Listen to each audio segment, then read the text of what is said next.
గురుగారు ఎలా అంటే శివరాత్రి అనగానే మెయిన్గా అయితే ఉపవాసం, మెయిన్గా అందరూ ఉపవాసం ఉంటారు శివయ్య భక్తులందరూ. కానీ ఉపవాసాల్లో కూడా చాలా డిఫరెంట్ ఉంటాయి. అంటే కొందరు అలా చెప్తారు, ఇలా ఏంటంటే వాటర్ తాగుతారు, ఒక పూట వాటర్ తాగొచ్చు అంటారు, ఈవినింగ్ ఫ్రూట్స్ తింటారు, కొందరు 12 అవ్వగానే ఫుడ్ తినేస్తారు. సో అలా రకరకాలు చేస్తారు, డ్రై ఫ్రూట్స్ తింటారు. అసలు నిజంగా ఈ ఉపవాసం అనేది ఎలా ఉంటే మనకనేది లాభం ఉంటుంది? మహాశివరాత్రి లోకమంతా ఉపవాసం ఉండవలసిన రోజే.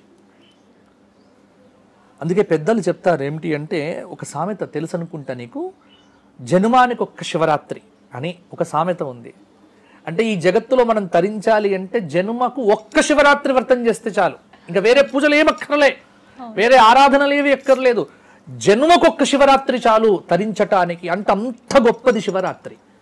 ఒక జన్మను సార్థకం చేసేటువంటి గొప్ప శక్తి శివరాత్రి వ్రతంకు ఉన్నట్టుగా మనకు పురాణాలు చెప్తూ ఉన్నాయి. మరి ఉపవాసం ఎలా చెయ్యాలి అంటే, ఇక దీనిలో చాలా అంతరార్థాలు ఉన్నాయి, పరమార్థాలు ఉన్నాయి, విశేషంగా ఉన్నాయి. ఉపవాసము అంటే వేదాంతపరంగా భగవంతుడి యొక్క సమీపంలో ఉండటమే ఉపవాసము అనేటువంటిది అందరూ చెప్పేటువంటి మాటనే. కానీ లోకంలో ఉపవాసము అంటే తినకుండా ఉండటం అనేది మాత్రం ప్రధానంగా అర్థంగా తీసుకుంటారు. దీనిలో నక్తోపవాసం అంటే రాత్రి నక్షత్రములు వచ్చే వరకు వేచి చూసి ప్రదోషకాలంలో శివుడి మీద బిల్వదళం పెట్టి భోజనం చేస్తే నక్తోపవాసం. నిర్జల ఉపవాసం, నీళ్లు కూడా పుచ్చుకోకుండా చేసేటువంటిది నిర్జలోపవాసం. ఉపవాసం కొంత ఫలములు కందమూల భక్షాదులు తీసుకొని చేసేటువంటిది. నిరాహారం, ఆహారము లేదు, విహారము లేదు, జలము లేదు, ఏదీ లేదు, నిరాహారం. ఇన్ని రకాలు ఉన్నాయి. ఇక ఏది చెయ్యాలి అనేటువంటిది ఇది మనకు. ఏది చెయ్యాలి అన్నప్పుడు శాస్త్రం ఒకటే చెప్పింది, నీ శక్తి ఎంతనో అంత చెయ్యి. కారణం ఏమిటి అంటే, శరీరమాద్యం ఖలు ధర్మ సాధనం. శరీరమును కాపాడుకోవాలమ్మా. ఎందుకంటే శరీరం ఉంటేనే ధర్మం చెయ్యాలి. శరీరం ఉన్నదే ధర్మం కోసం, ధర్మాన్ని ఆచరించడం కోసమే శరీరం. కాబట్టి ఉపవాసంతో నేను శరీరాన్ని కృషింపచేస్తాను అనుకుంటే పొరపాటు. బీపీ ఉండి, షుగరు ఉండి, వీక్నెస్ ఉండి, రక్తహీనత ఉండి, ఇన్ని పెట్టుకొని నేను శివయ్య కోసం ఉపవాసం చేస్తా అంటే శివుడి దగ్గరికి వెళ్ళిపోతాం తొందరగానే. ఉండొద్దు అటువంటి వారికి. అందుకే ధర్మశాస్త్ర గ్రంథాల్లో కూడా బాలానాం వృద్ధానాం రోగగ్రస్తానాం అని రాస్తారు. పక్కన కండిషన్ సప్లై అని మనం మామూలుగా చదువుకుంటే ఎవరెవరు ఉపవాసం ఉండాలి, ఎవరెవరు ఉండకూడదు. శక్తి ఉన్నటువంటి వారు, ఇప్పుడు నువ్వు ఉన్నావు, యుక్త వయస్సులో ఉన్నావు, నీకు శరీరంలో సత్తువ ఉంది, నువ్వు ఉండొచ్చు, హాయిగా ఉండొచ్చు. నేనున్నాను, నాకు శక్తి ఉంది, నేను ఉపవాసం ఉండొచ్చు. కానీ వయస్సు పెరిగిపోయి 60-70 సంవత్సరాలు వచ్చేసి శరీరంలో రోగాలు ఉన్నప్పుడు ఉపవాసాలు ఉండకూడదు. అటువంటి వారు ఏం చెయ్యాలి? కొంత పలహారమో ఏదైనా. కాబట్టి డ్రై ఫ్రూట్స్ తినటము, తర్వాత కంద మూల ఫలాలు తినటము, అలా ఉపవాసం చేసినా ఫలితం వస్తుంది. ఏమీ తీసుకోకుండా రాత్రి ఎంతవరకు ఉండాలి అంటే, మహాశివరాత్రి లింగోద్భవ సమయము అంట. ఈ లింగోద్భవ సమయము రాత్రి 12 గంటల నుంచి 1 గంట మధ్యలో ఉంటుంది. అంటే సూర్యోదయ ప్రమాణాన్ని, సూర్యాస్తమయ ప్రమాణాన్ని లెక్క కట్టి జ్యోతిష్శాస్త్రపరంగా ఆ సంవత్సరం మాఘమాసంలో కృష్ణపక్షంలో చతుర్దశి నాడు లింగోద్భవ సమయం ఏమిటో మా పంచాంగకర్తలు మేము పంచాంగంలో రాస్తాం. కాబట్టి ఈసారి లింగోద్భవ కాలం 12 నుంచి 1 గంట మధ్యలో అనుకోండి, సాధారణంగా అంతే ఉంటుంది. ఆ లింగోద్భవ సమయం వరకు ఏమీ తినకుండా ఉండి బిల్వదళం తీసి శివుడికి పెట్టి రాత్రిపూట అభిషేకం చేసుకొని, అప్పుడు శివుడికి నివేదించినటువంటి పండ్లను ఆహారంగా తీసుకుంటే అక్కడ వ్రతం సంపూర్ణమైంటే లెక్క. దీనిలో చాలా విధానాలు ఉన్నాయి. సాధారణంగా మా శృంగేరి సంప్రదాయం ప్రకారం 4 యామాలకు పూజ ఉంటుందమ్మా. చతుర్యామ పూజ అంటారు. మీరు శృంగేరిలో జగద్గురువులు చేస్తారు. భారతీ తీర్థ మహాస్వామి వారు, విధుశేఖర భారతీ స్వామి వారు చేస్తారు.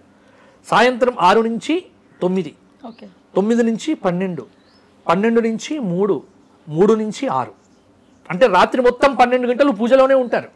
ఓకే. ఇది యామ పూజ అంటారు. ప్రథమ యామం, ద్వితీయ యామం, తృతీయ యామం, చతుర్థ యామం. చతుర్థయామ పూజ అయిపోయిన తర్వాత మరలా నిత్య కార్యక్రమాలు పూర్తి చేసుకొని అప్పుడు ఏదైనా ఆహారం తీసుకోవటం, అది ఉపవాస దీక్ష విరమణం. అంటే దీని అర్థం ఏమిటి?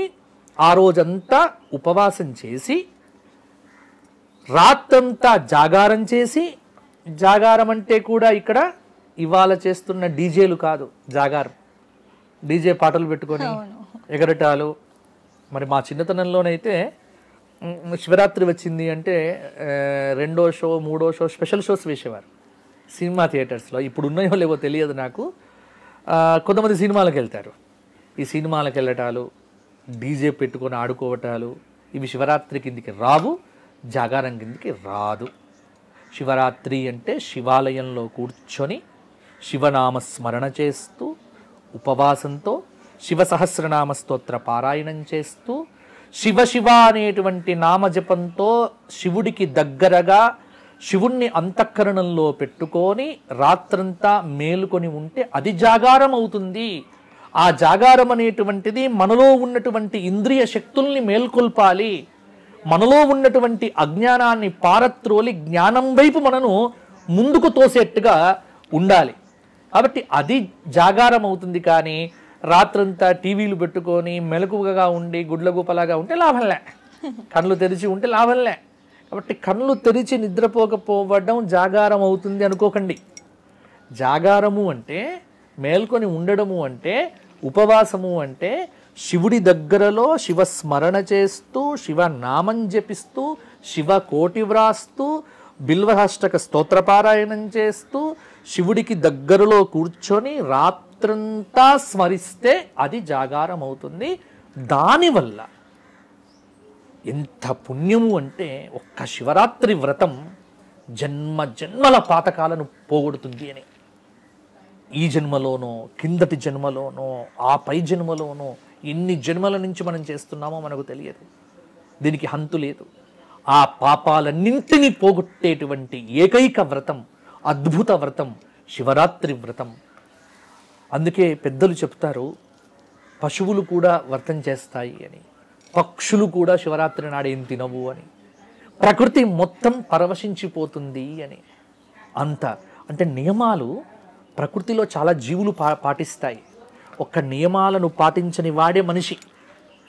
నియమాలను పాటిస్తే అది శివరాత్రి వ్రతం.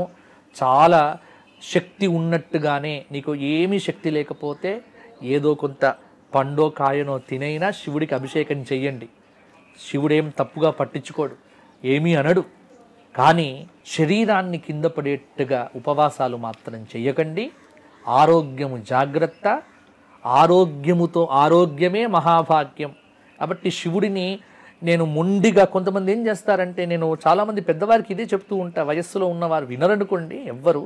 ఎందుకంటే కొంతమంది ఎన్ని చెప్పినా వినరు, ఎన్ని ప్రవచనాలు చెప్పినా, మాలాంటి వాళ్ళు ఎన్ని మాటలు చెప్పినా మొండిగా ఉంటారు. మేము చేసేదే చేస్తాం, మేము శివరాత్రి అంటే ఇలాగే ఉండాలి అని రాత్రిపూట కాగానే ఉపవాసం ఉండి నీళ్లు కూడా తాక్కుండా, కొంతమంది లాలాజలం కూడా మింగకుండా ఉంటారు. చాలా మంది ఉంటారు. శక్తి ఉంటే ఉండొచ్చు, కానీ లేని వాళ్ళు కూడా ప్రయత్నం చేసి చివరికి అర్ధరాత్రి వరకు ఉండి కింద పడిపోతే సెలైన్ బాటిల్స్ ఎక్కిస్తే శివరాత్రి వ్రతం పాడవుతుంది. నా ఉద్దేశంలో ఒకటే, శక్తి ఉంటేనే ఉండండి.